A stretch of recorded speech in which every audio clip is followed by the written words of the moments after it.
Hello students, कैसे हैं आप लोग। I hope you are enjoying the videos and at the same time you must revising your chapter after watching the video. Only then you can understand your chapter thoroughly. Now we are moving to the next portion, that is poverty estimation in context of India. So this is a data which has been given in your book and it is giving you a picture how the poverty has prevailed in our society and how our governments have tried their best to minimize or to reduce this poverty, this vicious cycle of poverty, how we can reduce them. And this data, जो कि हम बोलते हैं कि data कभी झूठ नहीं बोलता, human beings can lie but data will reveal you the real picture. So this is the data, just go through very carefully. This is the data which is divided in two parts. One is the on the basis of percentage poverty ratio. On the basis of second one is this is part 1 and this is part 2. So this is telling you the picture of India, कि how much of Indian population is suffering from the problem of poverty, that has been given here.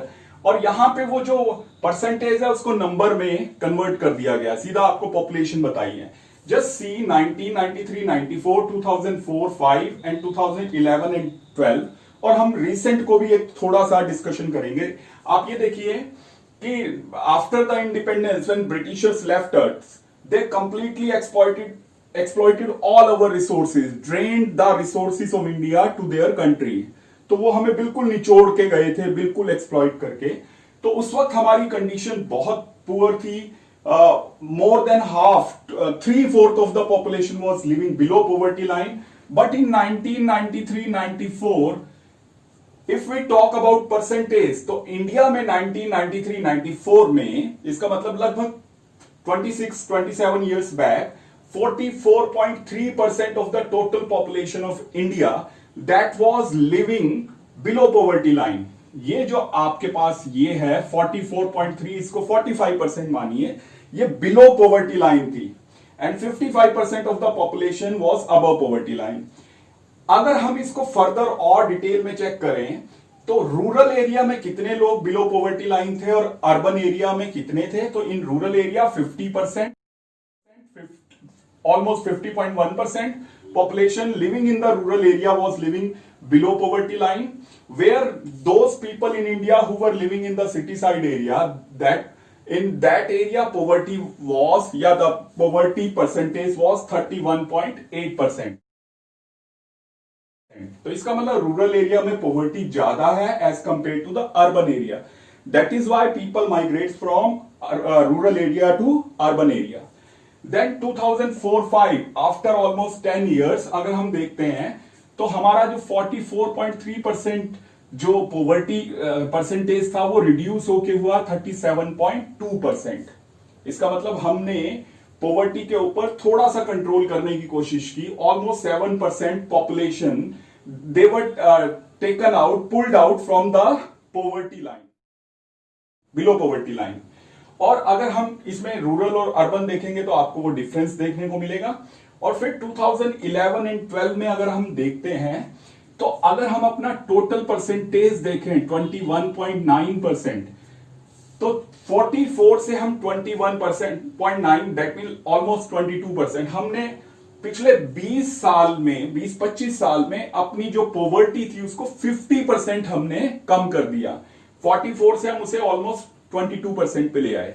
From 1993-94 to 2011-12. तो अगर आप इसमें idea लगाएंगे तो ये लगभग 20 साल के ड्यूरेशन में हमने जितनी पहले 20 साल पहले थी पॉवर्टी, उसको 50% रिड्यूस करके 21.9% पे ले आए. अब देखिए, why we say your all the 4 streams of social science, they are interconnected, आपस में जुड़ी हुई हैं. History that is completely closely linked with economics linked with civics, political science, and civics that is linked with your geography. अब जो काम हम 1947 से 1990s तक नहीं कर पाए थे जिस स्पीड से, उस काम को हमने पिछले 20 साल में, फ्रॉम 1993-94 टू 2011-12 में, हमने उसको काफी तेजी से कम किया. क्या रीजन था? तो you will find the answer in your economics, and when you will go to the class 10th you will find out why this growth rate of India that speeded up during the time period of late 90s and early first decade of 2000 या 21st century। तो उसके पीछे का जो आपको answer नजर आएगा मेरी, आप ये बात याद रखेंगे कि the answer for this growth and reducing number of poverty that is hiding behind this word globalization। तो इंडियन मार्केट जो है 1990s में ओपन की गई, बहुत सी इंडस्ट्रीज दुनिया की इंडिया में आई, उन्होंने इंडिया में अपने सेंटर स्टैब्लिश किए, इंफ्रास्ट्रक्चर मजबूत हुआ, लोगों को फैक्ट्रीज में जॉब मिली, और जॉब अपॉर्चुनिटी बढ़ेगी तो नेचुरल है कि जो बिलो पॉवर्टी लाइन पीपल हैं they will come out and they come in the category of above poverty line. ठीक है, तो ये एक आपको ये पता लग गया परसेंटेज में कि 44% से इट रिड्यूस टू 21.9% इन 2011-12। अब ये तो परसेंटेज है, लेट्स टॉक अबाउट नंबर। आपको टोटल नंबर दे रखा है मिलियंस में कि 1993-94 में कितने million people they were living below poverty line. 403.7 million people. इसका सिंपल जो कैलकुलेशन है आप लगा लीजिए, 1 million equal to 10 lakh, 403 million is equal to 40 crore. तो लगभग 40 करोड़ 37 लाख के करीब की जो पॉपुलेशन थी भारत में 1993-94 में, और mind it the population in 1993-94 was almost 90 crore. Clear, almost 90 crore. तो वो पॉपुलेशन जो है 90 में से 40 करोड़ से ज्यादा की population that was living below poverty line, almost 50%। वो आपको परसेंटेज यहां क्लियर होती है। उसके बाद फिर ये 2004-5 में भी उतना ही नंबर रहा, 407 मिलियन। इसका मतलब 40 करोड़, और इनफैक्ट आप देखेंगे तो नंबर बढ़ गया। परसेंटेज कम हो रही है लेकिन नंबर ऑफ पुअर पीपल वो बढ़ रहा है। तो if you have a logical brain you can easily calculate कि क्यों यहां से तो परसेंटेज 44% से 37 हुआ है लेकिन नंबर ऑफ पीपल वो बढ़ गए हैं, क्योंकि ये जो 44% है ये आउट ऑफ ऑलमोस्ट 90 करोड़ में से है। और यहां पे 2001 में हमारे पास ये सेंसस आ चुका था कि भारत की आबादी जो है वो 101 करोड़ से ज्यादा हो चुकी है, और हम 3-4 की बात कर रहे हैं तो नेचुरल है कि 105-110 करोड़ के आसपास होगी। उसमें से 40 करोड़ लोग रह गए। ये 90 करोड़ में से 40 करोड़ के करीब है, और ये 110 करोड़ में से 40 करोड़ है, 70 लाख के करीब है। तो दैट मीन्स कि हमने बेशक परसेंटेज में अपना परसेंटेज पॉवर्टी का रिड्यूस किया, but due to the fast growing population जो नंबर है वो एज इट इज सेम रहा। ठीक है, तो एक क्वेश्चन आपसे पूछा भी जाता है कि why the number remained same, so you can give the answer because of the growing population, the population growth of India that was going on at a very fast pace, that's why the number remained the same, although in proportion to out of total number वो poverty कम हुई है। और आप ये देखेंगे 2011-12 तक आते आते जो हमारा जो poverty रेशो चाहे वो परसेंटेज में था और चाहे वो नंबर में था वो काफी कम हुआ। 269.3 मिलियन का मतलब 26 करोड़ के करीब हमारी आबादी रह जाती है 2011-12 में। और आप याद रखिए 2011-12 में हमारी जो पॉपुलेशन थी 121 करोड़ हो चुकी थी। Clear? So I hope you understood this कि हमने अपनी परसेंटेज को, अपनी पॉवर्टी के परसेंटेज को रिड्यूस किया 21.9%, और नंबर को भी हमने 40 करोड़ से 26 करोड़ के करीब ले आए हैं। लेकिन क्योंकि हमारी आबादी बढ़ी है, that is why India still remains the largest number of poor people who are living in one country, that is India. ठीक है, due to its high population. अब बात करें, अगर हम रिसेंटली की बात करें, मैं यहां पे ये डाटा यहां लिखता हूं, 2019 के करीब एक एस्टिमेशन आया था। तो हमारी जो पॉवर्टी परसेंटेज में, हम इसकी और इसकी बात कर लेते हैं। अकॉर्डिंग टू 2019 हमारा जो अब पॉवर्टी का परसेंटेज है वो लगभग दैट इज अराउंड 6.9%। ठीक है, 21% से पॉवर्टी हमने लगभग 7% के अराउंड कर दी है। And the number of people they are 73 million. इसका मतलब लगभग 7 करोड़ 30 लाख के करीब की आबादी बिलो पॉवर्टी लाइन है अकॉर्डिंग टू 2018 एंड 19 एस्टिमेशन। और अगर परसेंटेज में देखें तो almost 7% of the population is living below poverty line. That means we are doing proper efforts in proper direction so that the percentage of the people below poverty line that we are able to reduce। ठीक है, तो एक हमें ये बात समझ आ गई है। दूसरा हमें ये भी समझ आ गया कि हमने दोनों नंबर और इसमें काफी हद तक सक्सेस अचीव की है और शायद हम अगले कुछ सालों में ये पॉवर्टी को बिल्कुल खत्म भी कर दें। जो बिलो पॉवर्टी लाइन, जो एक्सट्रीम पॉवर्टी में रहने वाली पॉपुलेशन है, उसको हम किसी तरह से ऊपर ले आए। So that is the poverty estimation in India. I hope you understood this data also. Now we are moving to the next topic and we will cover it within 2 minutes. Vulnerable groups. Vulnerable, I have already explained you in the previous video.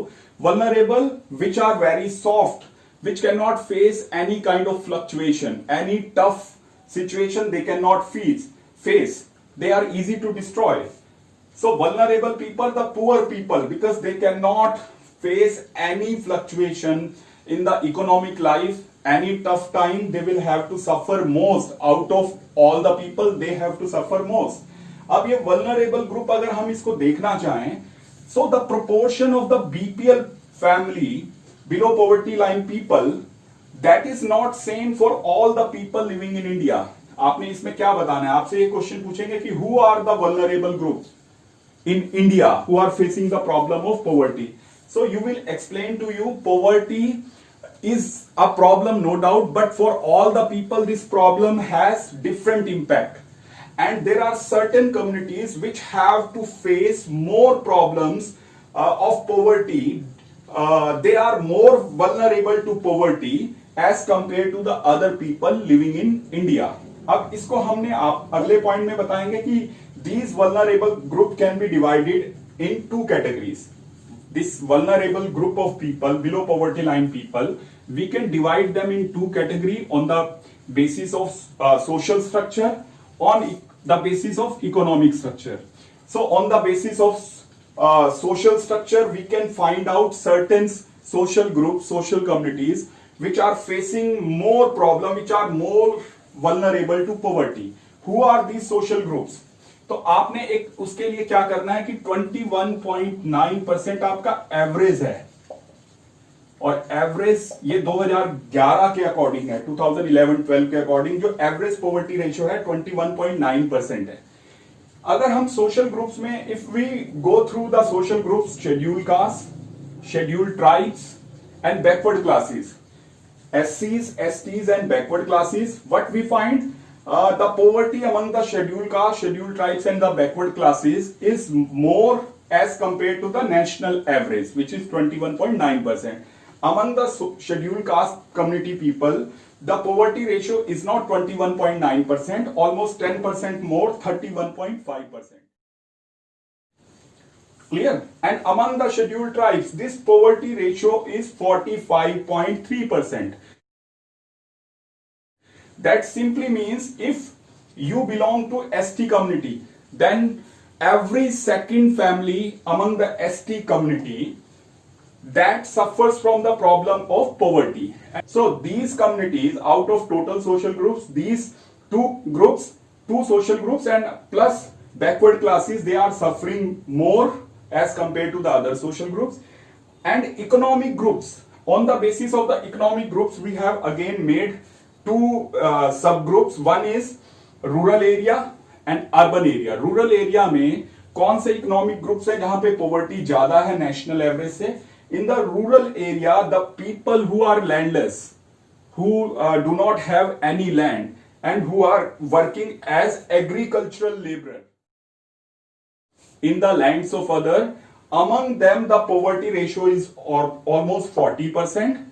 And in the city side, in the urban area, the casual labor, जो दिहाड़ी का काम करती है, जो ready लगाती है, जो छोटे मोटे odd jobs करती है, in the urban side area, in those community the poverty ratio is almost 33%.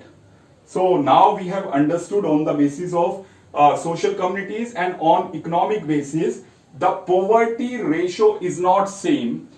और हम क्या देख रहे हैं, हमारे पास नेक्स्ट टॉपिक आ गया, poorest among the poor with in the family. Very easy and very reflective topic की यू हैव टू इंट्रोस्पेक्ट, कि आपको ध्यान से सोचना है कि अगर एक गरीब फैमिली है तो उस परिवार में अगर 5-6 मेंबर है तो उन 5-6 मेंबर में भी कौन सबसे ज्यादा गरीब है, who is the poorest among the poor with in a family.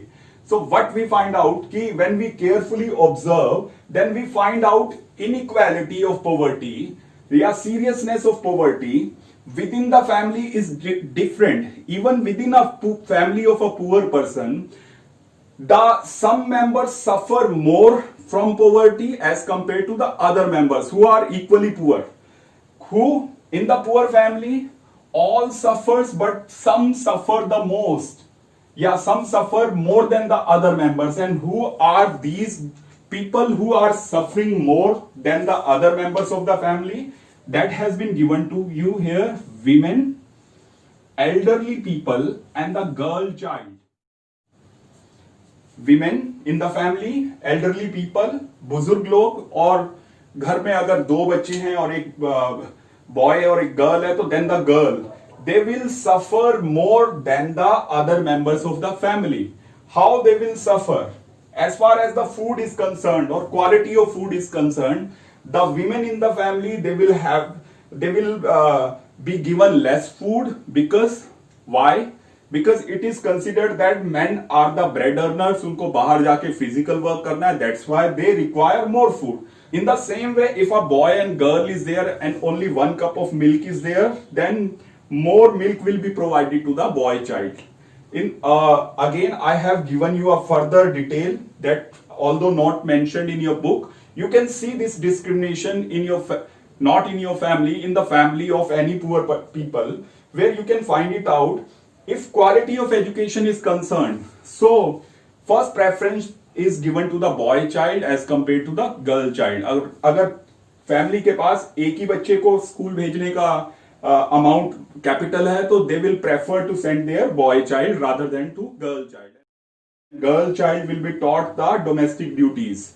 So again compromise is there, and then the lack of health facility, because in old days you require nutritious food as well as proper health assistance. But a poor person, just like you had read in the video number 1, first example of the rural area had been given of, I think, Lakha Singh, whose father died due to the TB, and now his mother is also facing the same problem of TB, which is easily curable, but because of the lack of money, Lakha Singh is not able to provide the proper health facility to his mother. So the old people, they are considered that they have spent their life, उन्होंने अपनी life जी ली है, और अब उन पैसा जो है वो उनके ऊपर खर्च करना is a wastage of money. That's why they have to suffer the most. So I hope you understood this topic also, and now we have covered these 3 topics. Now after covering them, we will move to the next topic.